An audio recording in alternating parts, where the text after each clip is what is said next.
find all this from all that listing. You are able to find this construction status, but if you are not able to do it, this was the code that you have to write. Okay, so we have stat equals to soup dot find all td, and this is our attribute. We have stored that in stat. Then we have created a empty list here, construction status. Then we are iterating over that and appending in our construction status. Okay, so this is how you have to do that. Now once you have done that, now you need to convert this into a data frame so that you can store this data in a proper format and you can utilize it, right? So for that we need this pandas. So I will write import pandas as pd, and here we will give, let's say, our data equals to pd dot data frame, right? pd dot data frame, and here we are going to pass a dictionary. So here first of all we have the owner information, so I gave owner.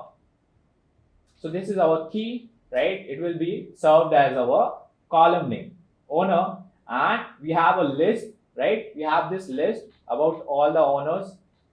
Who is the owner? Is it a builder or is it the owner of that building, right? So here we have this list owner.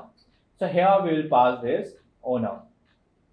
So I write owner, then comma, the second key and value.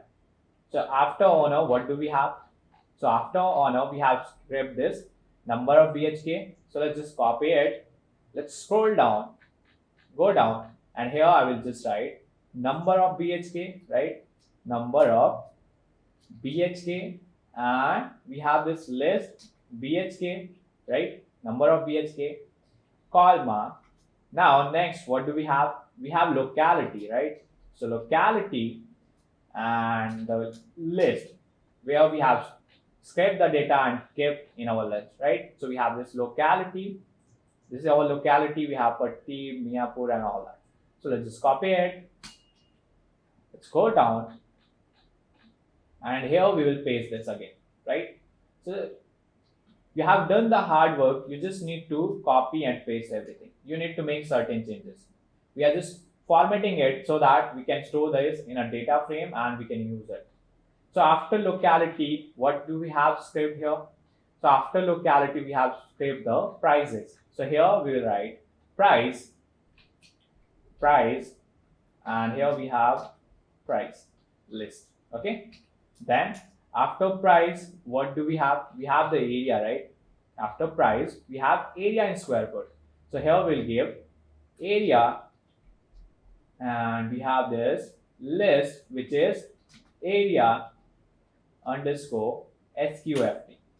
At the end, we have the construction status. So we will write construction status, and we have this list over here, con underscore status, right? So now let's just print our data and see. So here, if we print our data, what we are going to do? See. So we have got this 0 to 19, right? It is starting from 0 until 19. That means we have scraped the 20 listing information from that 20 listing from the first page.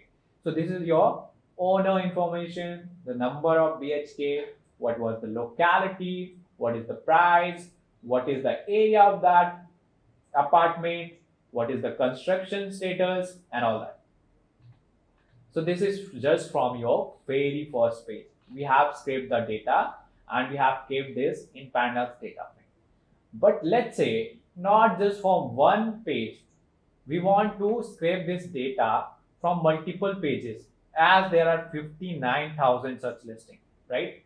So we need to have something from which we can navigate through pages also and scrape this data.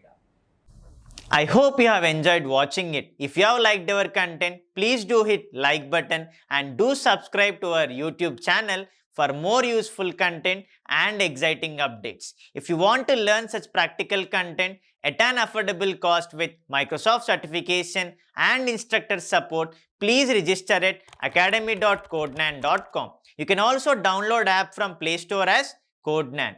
Never hesitate to raise queries in the comment section, and please do reply with your suggestions for more practical videos. We'll be happy to come up with it. Thank you.